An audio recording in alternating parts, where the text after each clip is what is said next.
today. All right.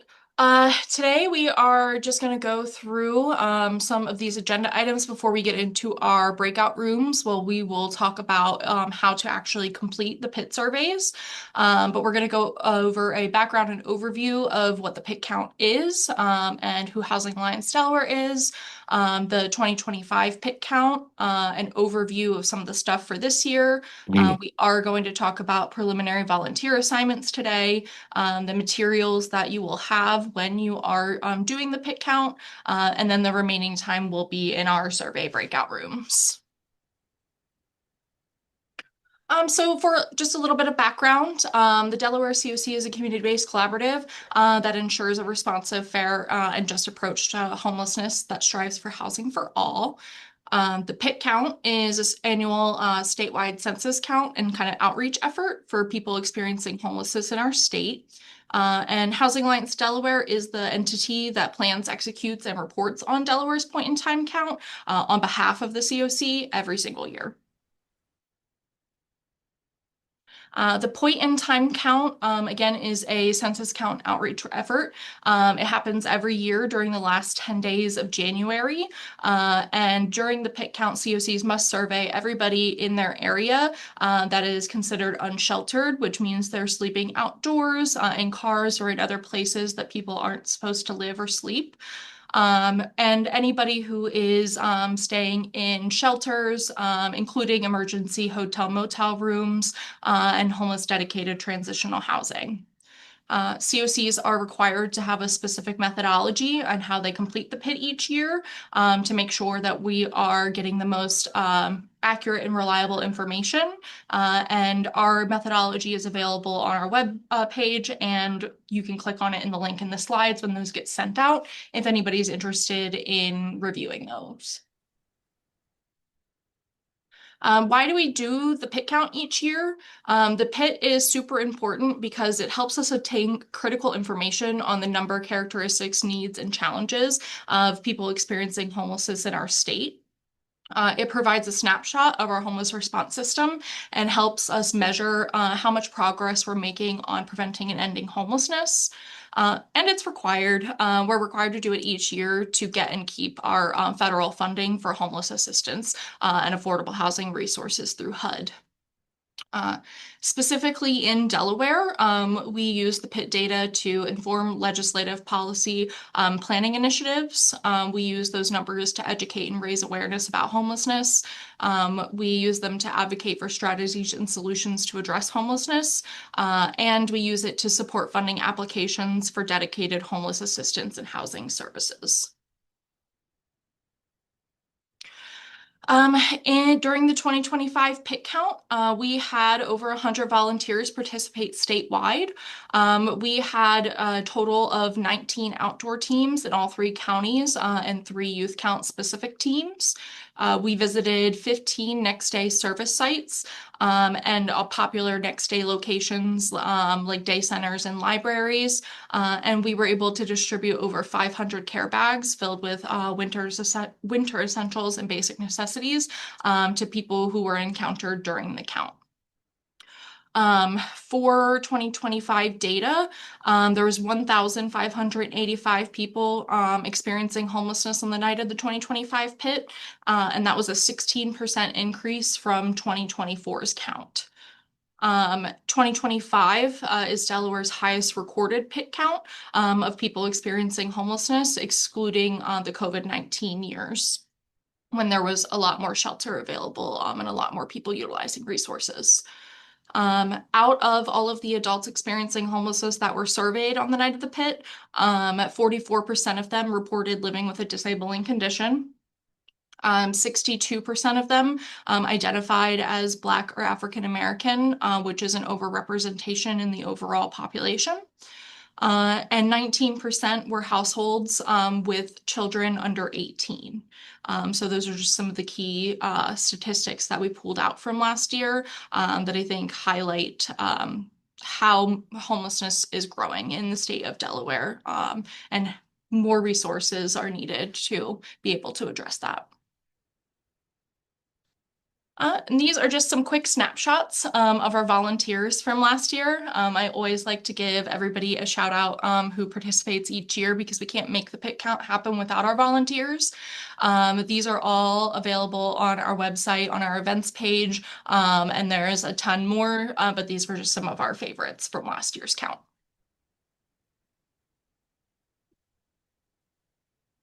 All right.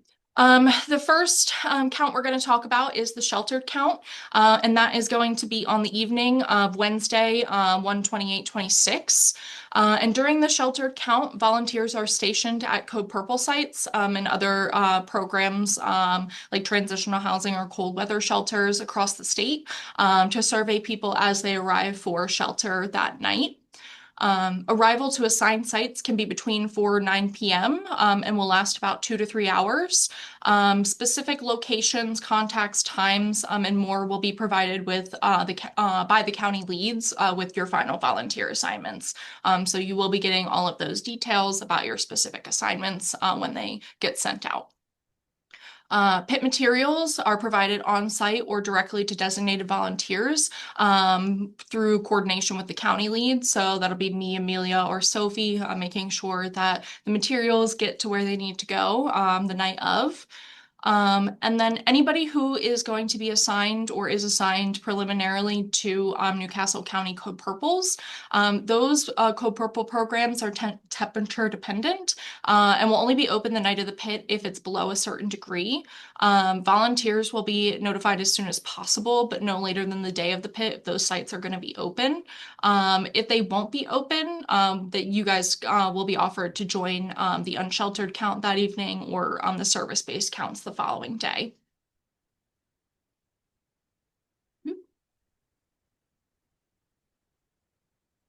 All right. For the unsheltered count, mm, that date is wrong. Sorry about that, guys. The unsheltered count is also Wednesday, the 28th, not Thursday, the 29th. And on Wednesday, the 28th, you guys, volunteers assigned to the unsheltered count will arrive at launch sites between 8 and 9 o'clock p.m. There, you guys will receive your pit materials and meet your teams and just get prepared to go out surveying. And once you guys begin surveying, you should be prepared to survey from until around 1 o'clock in the morning. Teams will be 2 people minimum, but 4 people maximum. Some of those might differ a little bit, but we never put any less than 2 people on a team. You guys will be traveling by vehicle or by foot to known locations with high prevalence of homeless individuals staying there. Teams will survey people sleeping outdoors in cars and other places not meant for human habitation. And please make sure that you dress for the weather and wear comfortable shoes. As you can see below, this is a rain or shine event unless there is an active state of emergency. We have been doing the count some years in 5-degree weather. We've also been doing the count some years when it's been pouring rain.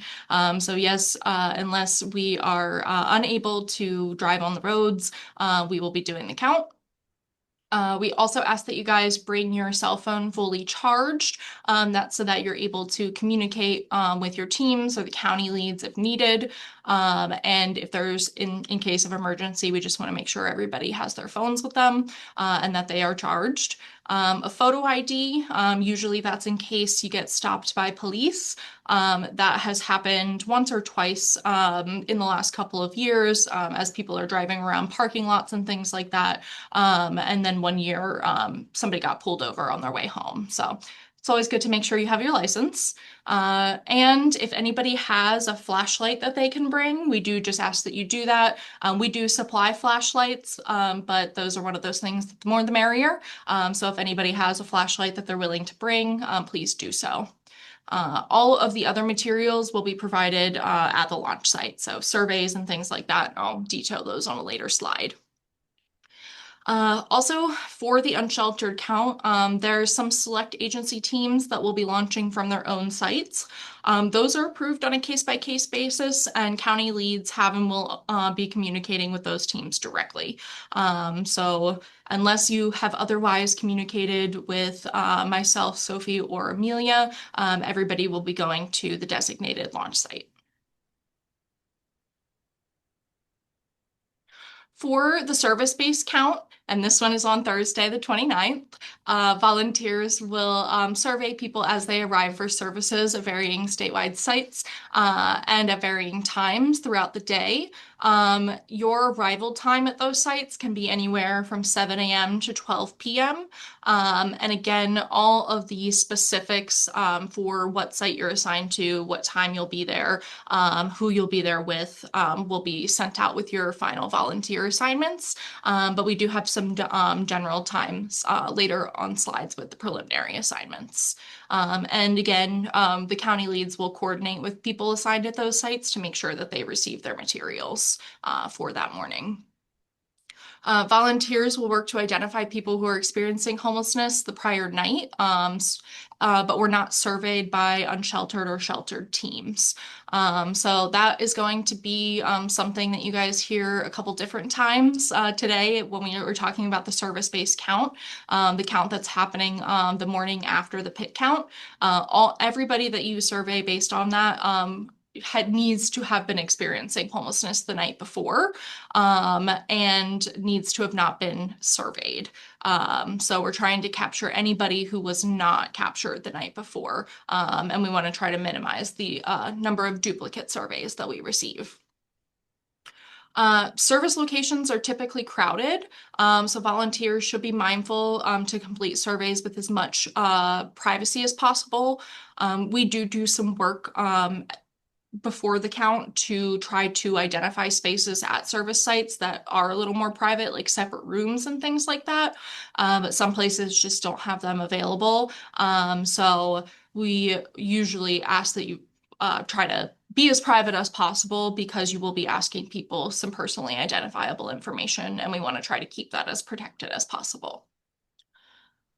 And also on the day of the service-based count, people experiencing homelessness can also call centralized intake as part of the count.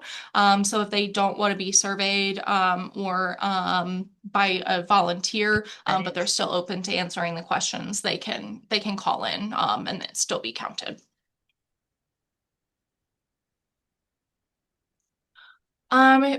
For 2026, we are also doing a youth count. We are partnering with UD to help make that happen. Youth counts are a subset of the pit count that specifically targets youth ages 18 to 25 and minors ages 13 to 17 experiencing homelessness. Youth volunteers will be embedded in unsheltered and service-based counts on youth-specific teams and at youth-specific sites.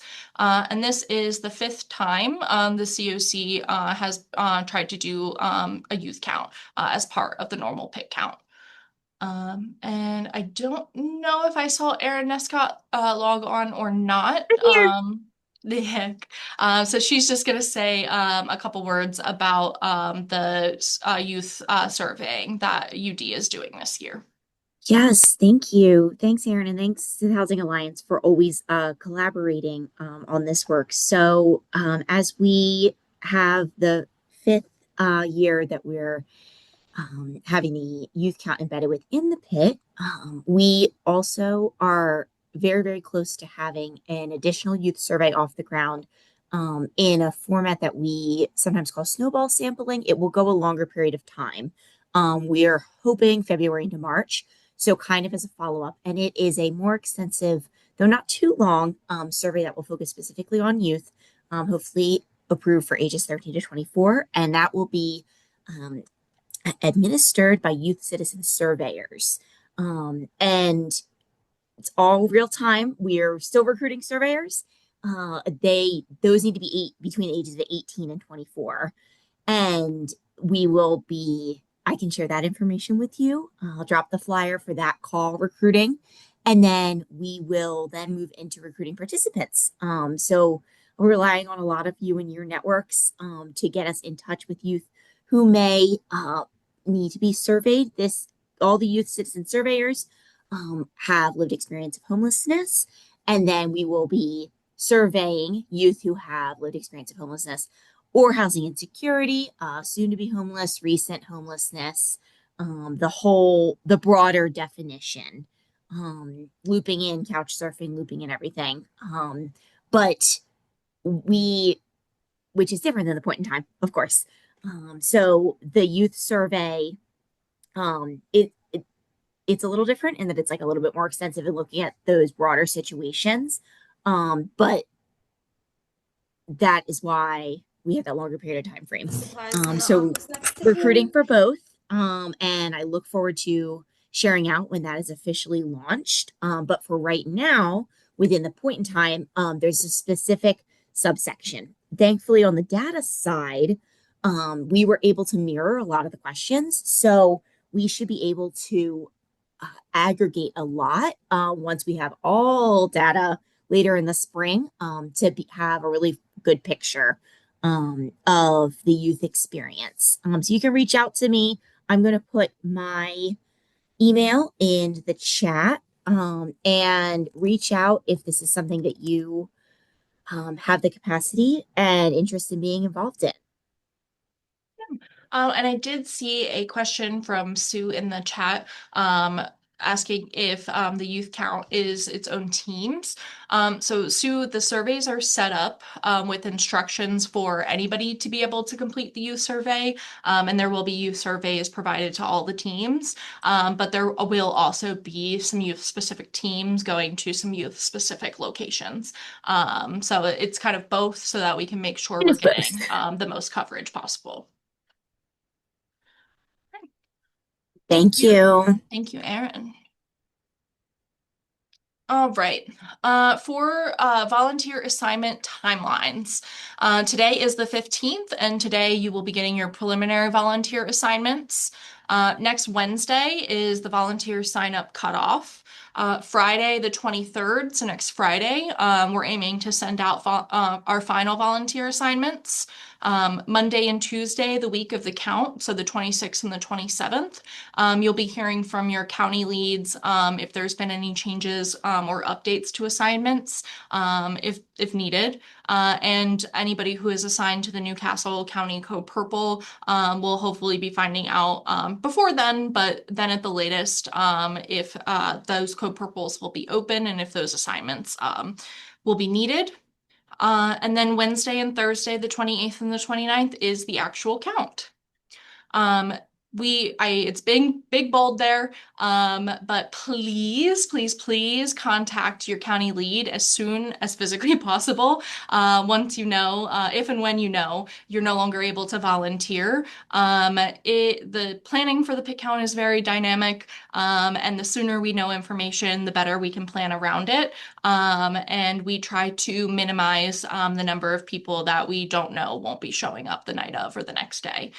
So if something comes up and you find out you're no longer able to volunteer, please let us know as soon as possible.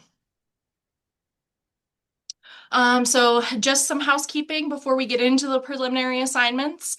So the preliminary assignments are used to help us identify any additional volunteer needs that we have and allow time for updates if needed. These are not final, and they can and probably will change a little bit before the final assignments go out. We do our best to assign people to their first preferences. However, some people have already and will be assigned to their secondary preferences based on our needs for where we need the most coverage and where we need to fill some gaps. Once we get into the next slides, I am going to ask you guys to utilize the chat. If you have any issues with your volunteer assignment, if you have any questions about your assignment, or if you have any specific needs or requests for your assignment. We won't be dealing with those right now during the training, but your county lead will follow up with you after the training if any changes need to be made to your assignments or with any questions and things like that after the training. If you don't see yourself on the preliminary assignments, we either don't have a volunteer form or waiver filled out for you. Please make sure you fill that out as soon as possible if you're planning to participate.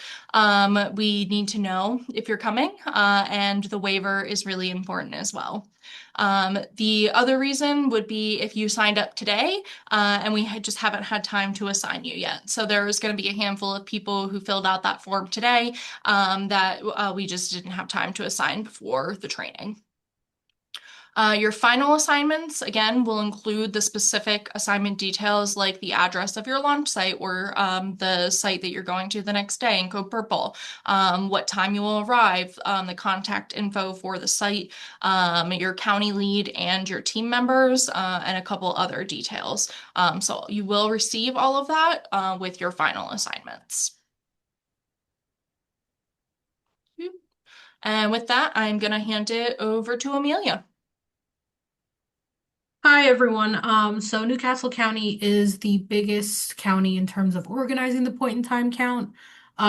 So unfortunately, we do not have preliminary teams set up just yet for the unsheltered overnight count for the 28th. However, on this slide here, we do have a list of people who registered to volunteer up until about 24 hours ago.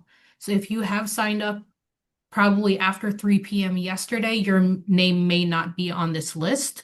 However, the people whose names that are on here, we have acknowledged that you've registered, and we will be considering your names when we assign teams over the next week. Those teams will obviously be sent, hopefully by the end of next week. If your name is not on this list, it is either because you have not. I'm repeating a lot of what Erin has already said, so I apologized. If your name is not on this list, it's either you have not registered just yet, you might have registered in the last 24 hours, or there are a small handful of people that registered to do the unsheltered count, and their second preference was to do the next day locations. And we've selected a couple of those people for next day locations. So you may see your name on the next slide. So you can just check if your name is there. One of the things for the unsheltered count, a big part of organizing that is also making sure we have enough drivers for each team. So if there is anyone who is scheduled to be in the unsheltered count and will volunteer themselves as a driver for their team, please also put that in the chat so we can consider that as we are starting to make assignments.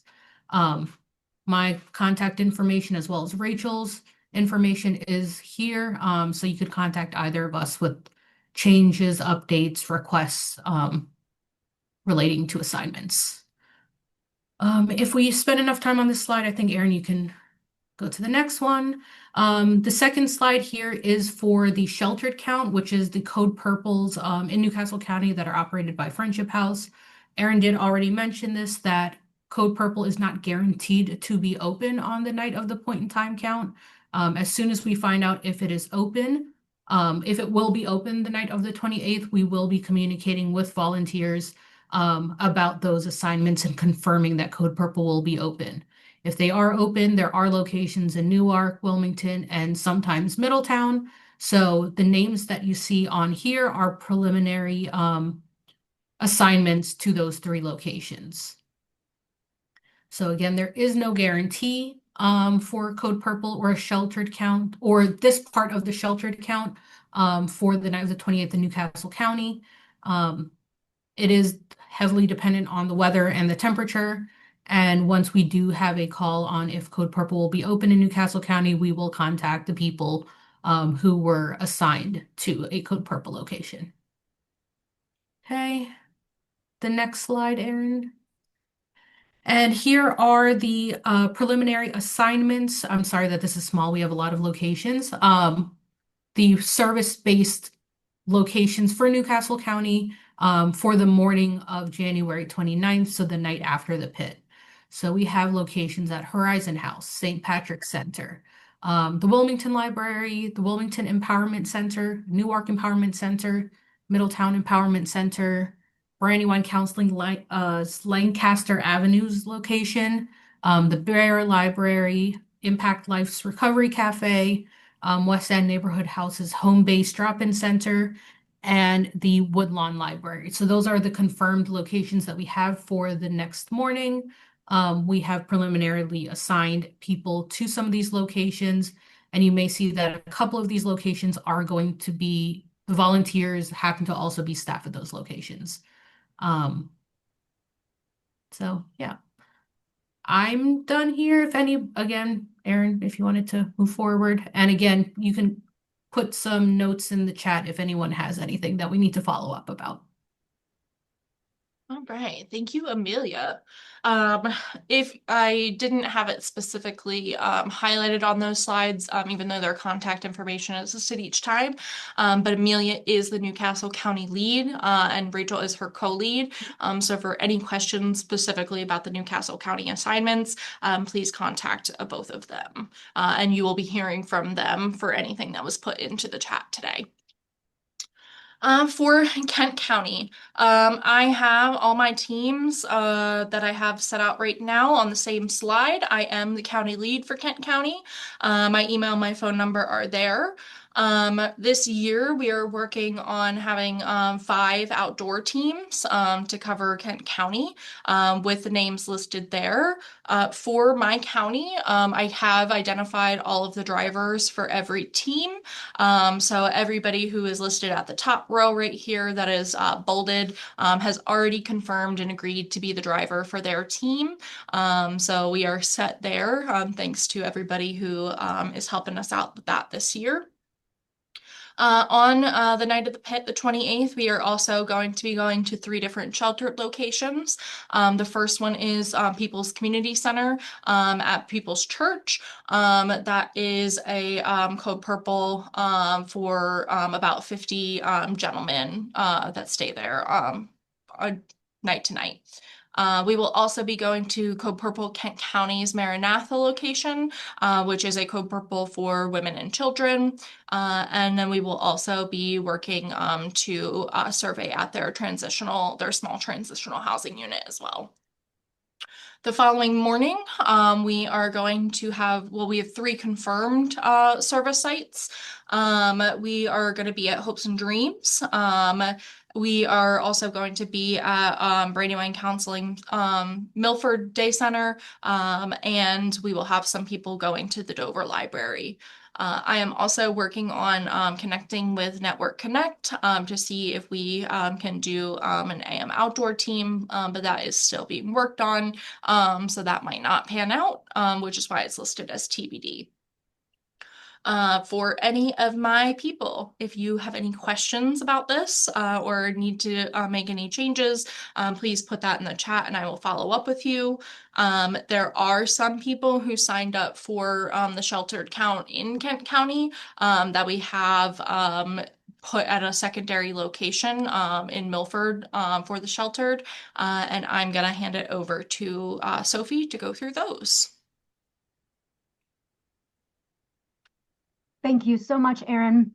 And again, I do just want to reiterate, because I've seen a couple of people asking about this in the chat. If you do not see your name listed, this is the last slide for teams. If you have not seen your name so far, you either signed up within the last 24 hours or we have not received a volunteer form from you. So just to reiterate, if you do not see your name, if you have not seen your name yet, this is the last slide for the teams. You need to fill out a volunteer form, or you just signed up within the last 24 hours and we did not get a chance to update this as well. Nick, I am seeing if, there we go. Thank you, Rachel. Talking about the Sussex County site. So I'm in charge of managing Sussex County. This is for all outdoor teams, next day sites, and Code Purples. Again, to reiterate, Code Purple is temperature dependent for Newcastle County, but for Kent and Sussex, it is open regardless of the temperature. So regardless if it's 60 degrees or 30 degrees, our Sussex Code Purple sites, we will still be serving folks at those locations. I've been working with some amazing agencies. So we have a couple of different agency teams that are going to be going out to help out with the unsheltered count. I have them listed there. We also have some amazing volunteers from their community members and some of our couple partners. I have them listed again for their outdoor teams as well. And then again, I do have people assigned at the Code Purple sites. I did include where those Code Purples are located, whether it's Seaford, Bethany, Georgetown, or Milford, just to give people an idea. And we are going to be having one next day site that is in need of volunteers in Rehoboth that I will also be stationed at as well. And on the side, I also do have a list of all the other amazing agencies that are helping out by having their awesome staff survey our clients too. So if you do not see your name listed here and you signed up to volunteer for Sussex County before today, please just again feel free to reach out to me. I'll make sure we get everybody situated. And as you guys can see, we do need 1 or 2 extra people for Code Purples in Sussex County. So if you are interested and able to assist, we'd love to have you. Alrighty. Erin, that was all I had. Thank you so much. So this slide is just kind of a summary overview of what our volunteer needs are currently. For me, I'm set in Kent County. I'm all good. I do not need any more volunteers. So anybody else signing up will be either signing up primarily for Newcastle County, and we could use a couple more people in Sussex County. For the unsheltered count for Newcastle County, we're looking for a couple more volunteers. We are asking that anybody else who signs up for Newcastle County be homeless service provider staff only, or people who have done the count several times and kind of know the name of the game. This year, it's not a bad thing, but we have a lot of brand new volunteers that signed up that are community members from across the state. And while we love those volunteers, we really do not like to put them on teams with other people who have not done the count before. We try to make sure that there's at least one provider staff and one person who's done the count before on the teams, especially the overnight teams. So if there's any service provider staff that are interested in doing the count for Newcastle County, please either fill out the form or let Amelia know, because that is one of our biggest needs. Like Sophie just reiterated a second ago, Sussex could use 2 to 3 more volunteers to help with our Code Purple coverage down there. And for service-based, we are kind of in the same boat for Newcastle County. If there's any additional service staff that would be interested in helping us out with that count in Newcastle County, please let us know.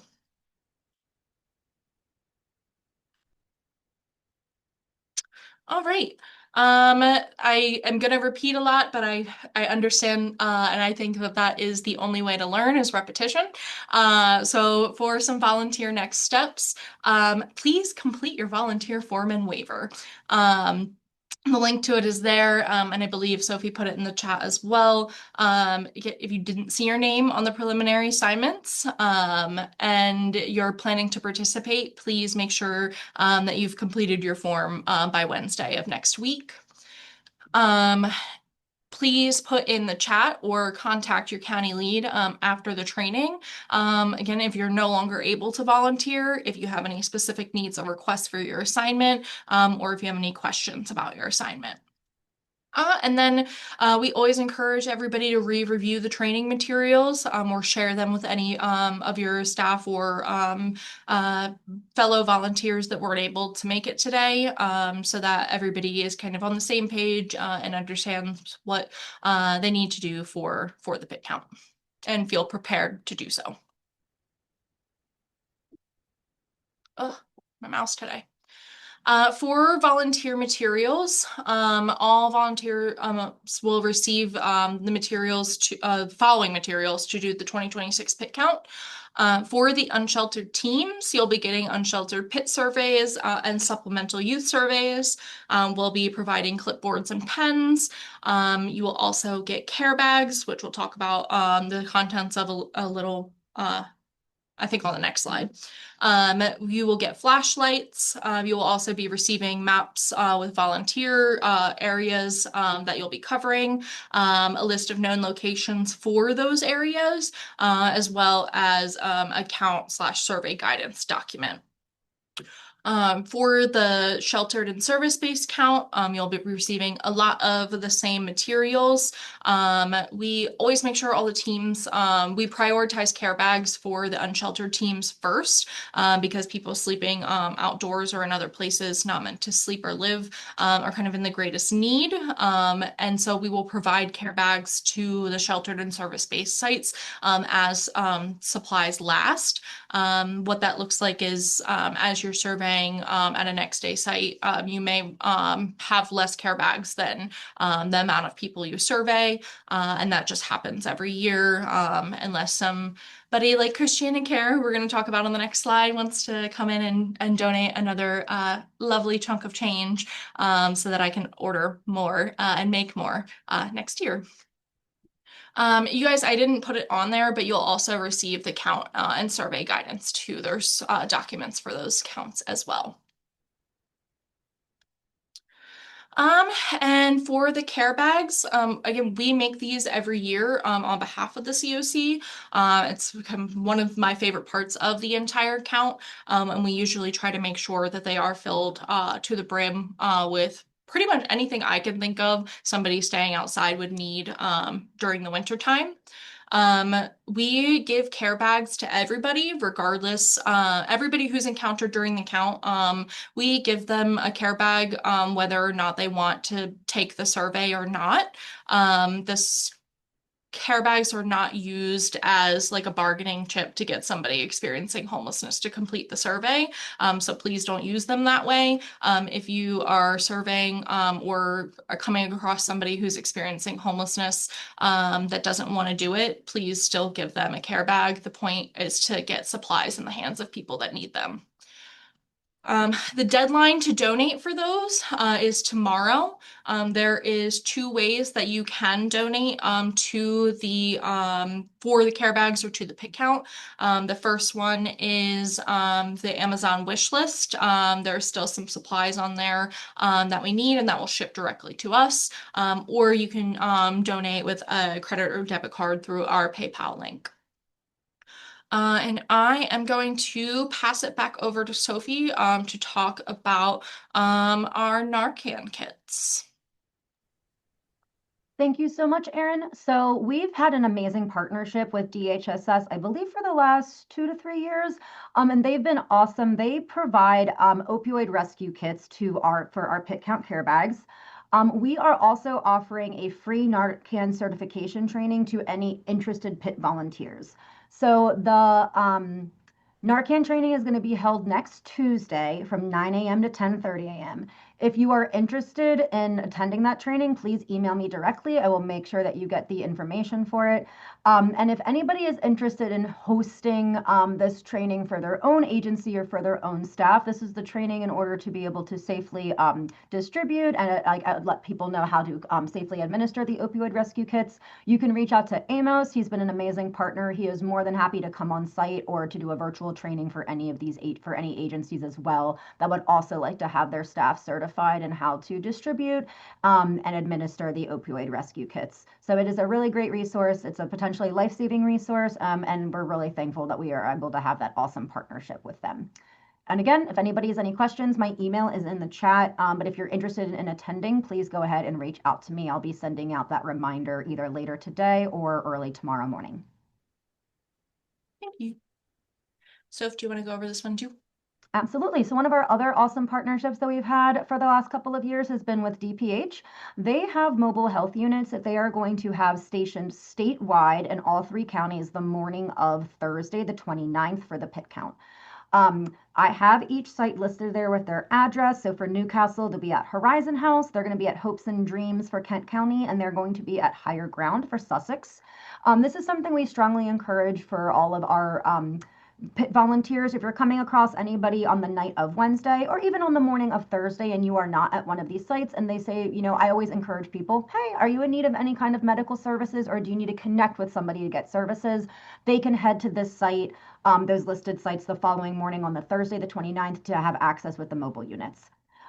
There's a list of some of their services offered that are included there. We also will be having a presentation on this at our quarterly membership meeting next Wednesday too. So if you'd like to hear a bit more about the mobile health units and what they offer, please feel free to attend. And again, if anybody's interested in having their mobile health units hosted at your own site too, they have people that they work with in all 3 counties. Jermaine is amazing. His contact information is listed there. Same thing for Amos as well too. Again, you're more welcome to reach out to them directly, or if anybody wants me to help make the connection with them, if you are interested in hosting them at your own site or for your agency, please reach out to me. I'm more than happy to connect you with them. They've been awesome community partners. Yeah, thank you so much, Erin. That's all I have. Thank you. And thank you to both Amos and Jermaine for partnering with us in such important ways each year. So that is it for the main training. Before I get into like our survey breakout rooms, if anybody had any general questions that they wanted to ask before we go into those, you guys can feel free to unmute now. But if I don't hear anybody or see any interest, then I'm gonna go over the instructions for the breakouts. Erin, there's a question from Robert about are teams being given Narcan kits if there's someone trained on the team? Yes. Yes.